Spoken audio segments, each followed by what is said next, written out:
तेजी से बढ़ते जल संकट के बीच अमेठी का एक परिवार गंगोत्री से रामेश्वर तक 33 किलोमीटर की ऐतिहासिक जल जागरण पदयात्रा पर निकला है। सोमवार देर शाम जब यह दल मसूरी पहुंचा तो स्थानीय लोगों और सामाजिक कार्यकर्ताओं ने उनका भव्य स्वागत किया। अभियान का नेतृत्व कर रहे रोबिन सिंह ने कहा कि यह यात्रा सिर्फ कदमों का सफर नहीं बल्कि जल संरक्षण को जन जन तक पहुंचाने का संकल्प है। उनका कहना है कि जीवन, जंगल, जमीन और जल क्राय ये चारों जीवन की नींव है और यदि आज पानी नहीं बचा तो भविष्य हमें माफ नहीं करेगा। इस यात्रा में 2 छोटे बच्चे अभिराज और पीयूष क्रा भी शामिल हैं। उनकी सहभागिता लोगों के लिए प्रेरणा बनी है। मसूरी के लोगों ने कहा कि इतनी छोटी उम्र में पर्यावरण के लिए कदम बढ़ाना समाज के लिए बड़ा संदेश है। मसूरी में रात्रि विश्राम के बाद मंगलवार सुबह यात्रा दल देहरादून से, आपको बता दें, देहरादून के लिए निकला है। रोबिन सिंह ने बताया कि रास्ते में मिलता प्यार और समर्थन उनके लिए ऊर्जा का काम करता है। आगे यात्रा हरिद्वार से होते हुए उत्तर प्रदेश और फिर दक्षिण भारत के कई राज्यों से गुजरते हुए मार्च 2026 में रामेश्वर पहुंचेगी। परिवार ने बताया कि पैदल चलते हुए उन्हें कई दुर्लभ वनस्पतियां, औषधियां, पौधे और स्थानीय पारंपरिक खान पान देखने का मौका मिला। उनका मानना है कि प्रकृति की असली संपदा पैदल चलकर ही समझी जा सकती है। कोविड के ऑक्सीजन संकट का जिक्र करते हुए रोबिन सिंह ने चेतावनी दी कि जिस दिन पानी कम होने लगा हालत उससे भी भयावह होगी। आपको बता दें, उन्होंने कहा कि जल संरक्षण संवाद से शुरू होकर सोच, योजना और कार्रवाई तक जाता है। यही इस यात्रा का उद्देश्य है। सामाजिक कार्यकर्ता पंकज अग्रवाल ने इस अभियान को अद्वितीय और प्रेरक पहल बताते हुए कहा कि समझ आ गया जब हर नागरिक, आपको बता दें, हर नागरिक को जल के प्रति संवेदनशील होना ही पड़ेगा। गंगोत्री माँ गंगा के उद्गम से जन जन से जल संवाद अभियान शुरू किया है जो रामेश्वरम तक जाएगा। 9 राज्य और 45 जिलों से होते हुए यह पैदल यात्रा जाएगी, जिसमें हम माँ गंगा के पवित्र जल को रामेश्वरम स्थित शिवजी पर अर्पित करेंगे। और इसका उद्देश्य ये है कि सनातन में अनादिकाल से हम शिवजी पर जलाभिषेक करते आए हैं। इसका सीधा सीधा अर्थ है कि जल कितना महत्वपूर्ण है और शिवजी पर हम अर्पित करते हैं। जल माँ गंगा शिवजी की जटाओं में विराजमान है, तो यह जल निरंतर हम सबको मिलता रहे। भागीरथी प्रयासों से ये जल पृथ्वी पर आया है। तो भागीरथ जी की तपस्या इसीलिए थी कि जन जन को हम जल दें और ये वनस्पति, ये सब बायोडाइवर्सिटी जो हम देख रहे हैं जल से ही सृजित हुई है और सभी जीव इससे ही पल्लवित और पोषित हो रहे हैं।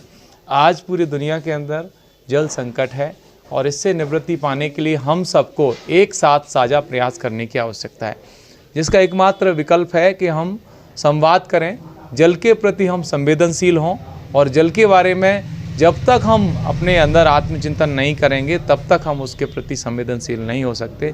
तो सबसे पहला है कि हम उसके बारे में चर्चा करें। तो ये चर्चा तभी होगी जब इसके लिए कोई अभियान किए जाएं, कोई जनजागृतियाँ की जाएं। तो एकमात्र विकल्प है कि हम लोगों के बीच जाकर के इसके विषय में चर्चा करें। कोई भी काम यदि पूरा करना है तो उसके 3 ही विकल्प हैं। पहला चिंतन, फिर योजना, फिर क्रियान्वयन। तो पहले हम सबको जल संरक्षण के लिए, पर्यावरण संरक्षण के लिए पूर्णतः चिंतन करने की आवश्यकता है। जल है क्या, जल आता कहाँ से है, जल दूषित कैसे हो रहा है और जल को हम दूषित होने से कैसे बचाएं। तो इस तरह के प्रश्न जब हम चिंतन में करेंगे तो निश्चित रूप से हम जल के प्रति संवेदनशील हो जाएंगे, ऐसा मेरा पूरा विश्वास है। और नदियाँ हमारी जीवन रेखा के तहत यह कार्यक्रम हम कर रहे हैं। और एकाएक तो नहीं, हमने देखा कि आज पूरी दुनिया के अंदर सबसे भीषण समस्या किस चीज़ की है, तो जल की समस्या हमको देखने को मिली। कोविड में हमने देखा था कि ऑक्सीजन का क्राइसिस पूरी दुनिया को झेलना पड़ा और हम सब, बहुत सारे ऐसे लोग थे जिन्हें हमने अभी अपने बीच में नहीं है, खो दिए। तो जब हम जल संकट से जूझते रहेंगे और एक दिन ऐसा आएगा कि पानी बचेगा ही नहीं, तब फिर हमारे पास कोई विकल्प भी नहीं बचेगा, फिर हम कहाँ जाएंगे। तो कोविड उसका एक बड़ा उदाहरण है।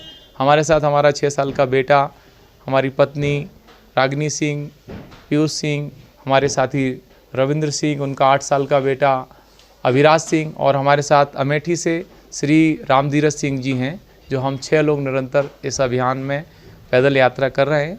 और आप सभी लोग हमारे साथ हैं ऐसा हमें पता है। और जब तक हम इन विषयों को संवेदनशीलता से नहीं देखेंगे तब तक हमें इस तरह के संकटों का सामना करते रहना पड़ेगा। तो हमें इसके लिए भी आगे आना चाहिए।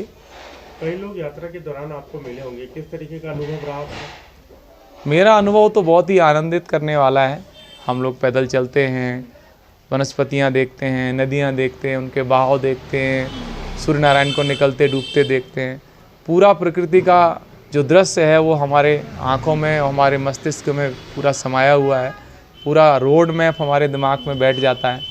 वहाँ की वनस्पति, बायोडाइवर्सिटी, लोगों का व्यवहार, खान पान, सब कुछ एक बृहद अनुभव है जो हमें प्राप्त हो रहा है। और सभी लोग बहुत अच्छे हैं, सभी से बहुत स्नेह से हम मिलते हैं, सब हमसे मिलते हैं। कब शुरू किया और कब समाप्त होगी ये यात्रा? 11 नवंबर को ये जन जागरण अभियान माँ गायत्री के हवन से हमने शुरू की थी गंगोत्री धाम से, और ये लगभग मार्च के प्रथम सप्ताह में विराम हो जाएगी। कहाँ के पड़ाव रहेंगे आपके? उत्तर प्रदेश, उत्तराखंड से उत्तर प्रदेश, दिल्ली, हरियाणा, राजस्थान, मध्य प्रदेश, महाराष्ट्र, कर्नाटका और तमिलनाडु, ऐसे 9 राज्यों में से हम निकलेंगे। समापन के दौरान कुछ कार्यक्रम होंगे क्या आपके वहाँ?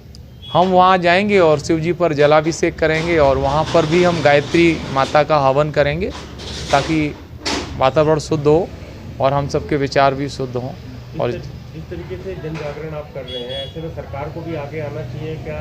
अभी तक सरकार ने संज्ञान लिया आपकी यात्रा का? जिस तरीके से आप सरकार और समाज दोनों ही एक हैं। सरकारें समाज का ही हिस्सा हैं। जब समाज जागृत हो जाएगा तो सरकारों में भी चुने हुए लोग हम सबसे ही निकल के जाते हैं। कोई अलग बॉडी सरकार नहीं है, और कोई हम लोगों ने ही उनको बनाया है, और हमारे द्वारा ही हम सब वहाँ हमारे लोग पहुँचे हैं। कोई सरकार कोई विशेष नहीं है, हम तो उसको कुछ एग्जिस्टेंस उसका बहुत बड़ा नहीं मानते हैं। अगर हम अपने मायने में देखें तो समाज जो करता है वही सरकार को करना पड़ता है। जल की यात्रा तो अपने भीतर झांकने की यात्रा है मेरे लिए। रॉबिन भाई से मिलना हमेशा एक संयोग रहता है। आप इटावा से हैं, मेरी जड़ें हैं यूपी में, तो इनका मसूरी आगमन हुआ तो मुझे लगा कि मसूरी के कुछ स्कूल, कुछ कॉलेज, कुछ यहाँ के जर्नलिस्ट जाने कि कुछ लोग इस तरह भी जीवन को देखते हैं जिस तरह उन्होंने अपनी बात का समापन किया कि जिस सरकार की तरफ हम बड़ी उम्मीदों से देखते हैं, वो इन्होंने कितनी सरलता से कह दी कि सरकार जो है वो समाज का ही एक हिस्सा है। समाज, हमारे ही समाज में से तो लोग कुछ चुनिंदा हो जाते हैं और कुछ सरकार हो जाती हैं। पर निश्चित रूप से जीवन, जल, जंगल, ज़मीन, ये सब ज से मुझे लगता है रॉबिन भाई इसलिए लिखे गए हैं क्योंकि इनका सबका शाब्दिक अर्थ एक है। किसने इसको क्या अर्थ ले लिया वो उसका मन जाने, उसकी परिभाषा जाने, उसके अपने संस्कार जाने। पर निश्चित रूप से मैं अपनी दुकान पे मैंने इन्हें आमंत्रित किया, पहाड़ी भोजन कराया और इनको बताया कि वह अपनी यात्रा में आप पहाड़ी भोजन भी लें। तो इनको बड़ा अच्छा लगा कि यहाँ पर एक कपल बैठा था, उसने शिलाजीत पानी पिया और वो क्योंकि हम लोटे में पानी सर्व करते हैं वो गिर गया। तो बिल्कुल मेरे मुंह से अचानक ये निकला कि अगर यह गिर भी गया तो क्या हुआ, इसी के तो बने हुए हैं हम। तो अगर आप इनकी यात्रा का आधार देखें तो आप सिर्फ इस बात को समझें कि हम सिर्फ पानी से बने हुए हैं, we are just made of water.